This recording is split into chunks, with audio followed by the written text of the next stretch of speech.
Assalamualaikum warahmatullahi wabarakatuh. Kami dari kelompok 4 dengan materi perencanaan dan pengambilan keputusan dalam mata kuliah dasar-dasar manajemen dengan dosen pengampu Bapak Muhammad Erwin. Saya sendiri sebagai pembicara pertama yaitu Dwiki Meritno, dan nanti materi selanjutnya akan dijelaskan oleh rekan kelompok saya yaitu Ilham Mahidi Sitorus dan Ridwana Almamuda. Baik, saya akan menjelaskan mengenai pengertian perencanaan. Pengertian perencanaan secara garis besar yaitu proses yang mendefinisikan tujuan organisasi, membuat strategi untuk mencapai tujuan itu, dan mengembangkan rencana aktivitas organisasi. Pada dasarnya, perencanaan yang baik yaitu perencanaan yang dapat menjawab pertanyaan seperti apa tindakan yang akan dilakukan, mengapa tindakan itu dilakukan, dan di mana kita melakukan tindakan itu, siapa yang akan berbuat dalam tindakan itu, dan terakhir bagaimana untuk melaksanakan dari tindakan perencanaan tersebut. Dalam perencanaan yang baik perlu kita memperhatikan sifat-sifat rencana, yaitu yang pertama itu pemakaian kata-kata yang sederhana dan jelas dalam arti mudah dipahami sehingga akan menghindari munculnya multitafsir yang berbeda-beda dari para audiens. Yang kedua itu fleksibel. Suatu rencana harus dapat menyesuaikan dengan keadaan yang sebenarnya. Yang ketiga itu stabilitas. Tidak perlu setiap kali rencana mengalami perubahan, jadi harus dijaga stabilitasnya setiap harus ada dalam pertimbangan. Yang keempat, ada dalam pertimbangan berarti bahwa pemberian waktu dan faktor-faktor produksi kepada siapa tujuan organisasi seimbang dengan kebutuhannya. Yang terakhir yaitu meliputi seluruh tindakan yang dibutuhkan, jadi meliputi fungsi-fungsi yang ada dalam organisasi. Lanjut yaitu macam-macam perencanaan. Macam-macam perencanaan dalam pengantar manajemen dapat dibagi, yaitu yang pertama perencanaan organisasi. Dalam perencanaan organisasi ini pun terbagi atas 3, yaitu perencanaan strategis, perencanaan taktis, dan perencanaan operasional.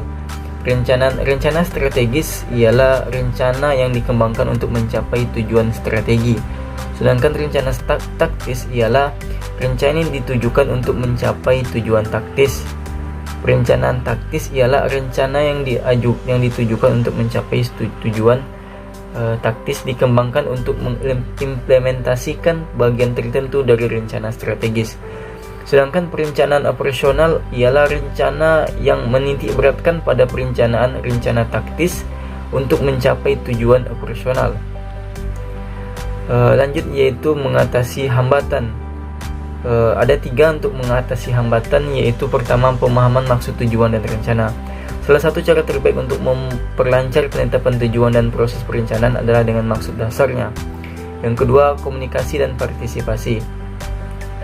Meskipun mungkin dibuat pada tingkat tinggi, tujuan dan rencana tersebut harus dikomunikasikan kepada pihak yang lain dalam organisasi.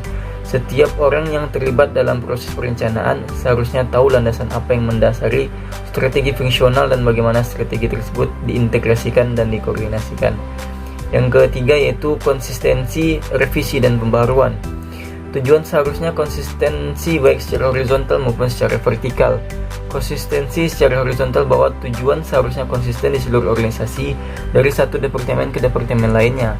Sedangkan konsistensi vertikal yaitu konsistensi yang seharusnya konsisten dari atas hingga ke bawah. Yang keempat, yang terakhir yaitu sistem penghargaan yang efektif. Secara umum, orang yang seharusnya diberi penghargaan baik karena menetapkan tujuan dan rencana efektif maupun karena berhasil mencapainya. Karena kegagalan terkadang berasal dari faktor-faktor di luar pengendalian manajemen. Orang seharusnya dipastikan bahwa kegagalan dalam mencapai tujuan tidak akan selalu memiliki konsekuensi kehukuman. Saya akan melanjutkan hasil presentasi teman saya. Saya akan berpresentasi di bagian D, E, dan F.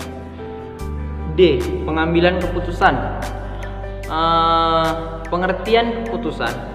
Pengambilan keputusan sangat penting dalam manajemen dan merupakan tugas utama dari seorang pemimpin.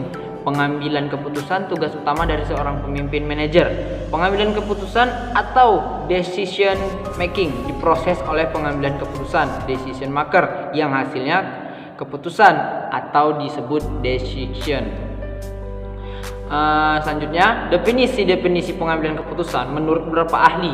Yang pertama, menurut J.R. Terry, pengambilan keputusan dapat didefinisikan sebagai pemilihan alternatif kelakuan tertentu dari dua atau lebih alternatif yang ada.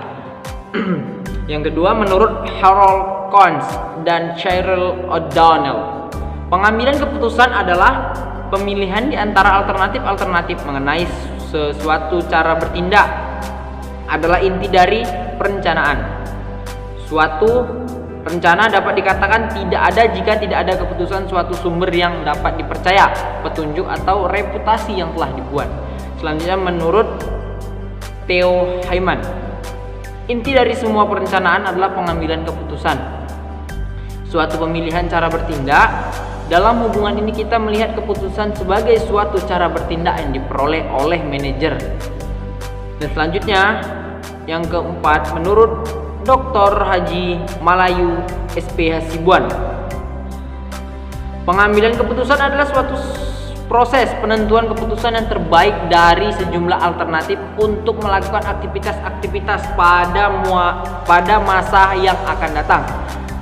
Dan yang selanjutnya, yang kelima, itu menurut Chester A. Bernard, keputusan adalah perilaku organisasi berintisari perilaku perorangan, dan dalam gambaran proses keputusan ini secara relatif dan dapat dikatakan bahwa pengertian tingkah laku organisasi lebih penting daripada kepentingan perorangan. Berdasarkan penjelasan di atas, dapat disimpulkan bahwa pengambilan keputusan adalah proses pemilihan yang alternatif solusi untuk suatu masalah.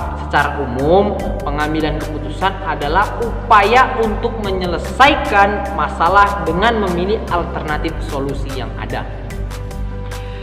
Selanjutnya, masuk ke materi yang berikutnya, yang kriteria pengambilan keputusan.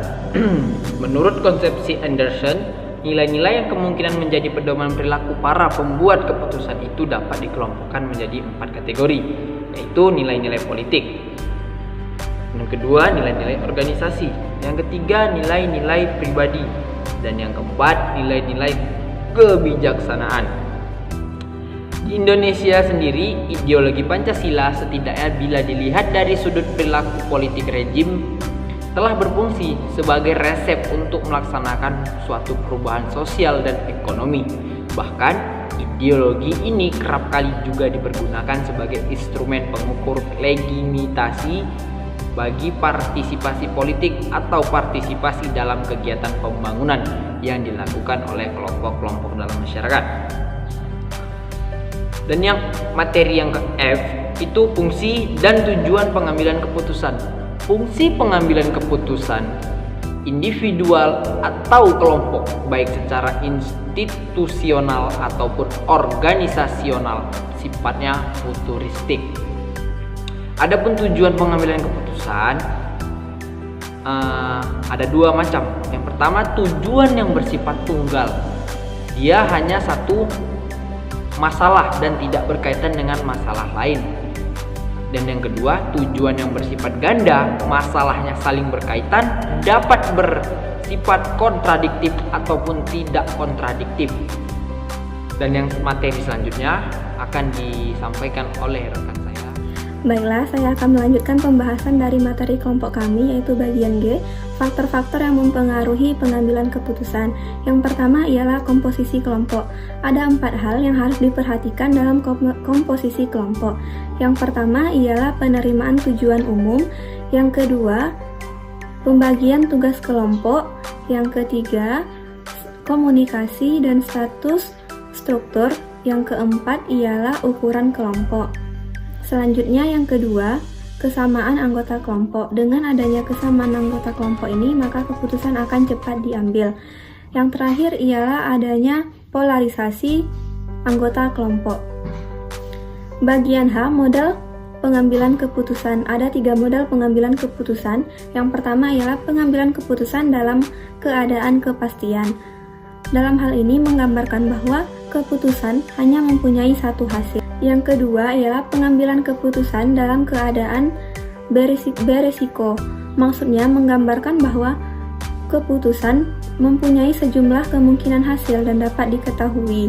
Yang terakhir ialah pengambilan keputusan dalam keadaan ketidakpastian, menggambarkan bahwa keputusan mempunyai sejumlah kemungkinan hasil namun tidak dapat diketahui. Selanjutnya ialah bagian I, langkah-langkah pengambilan keputusan. Ada beberapa langkah-langkah dalam pengambilan keputusan ini. Yang pertama ialah proses identifikasi, yang kedua penetapan parameter, yang ketiga penetapan alternatif pemecahan masalah, yang keempat penetapan kriteria, dan yang terakhir ialah pelaksanaan keputusan. Demikianlah pemaparan dari kelompok kami. Wassalamualaikum warahmatullahi wabarakatuh.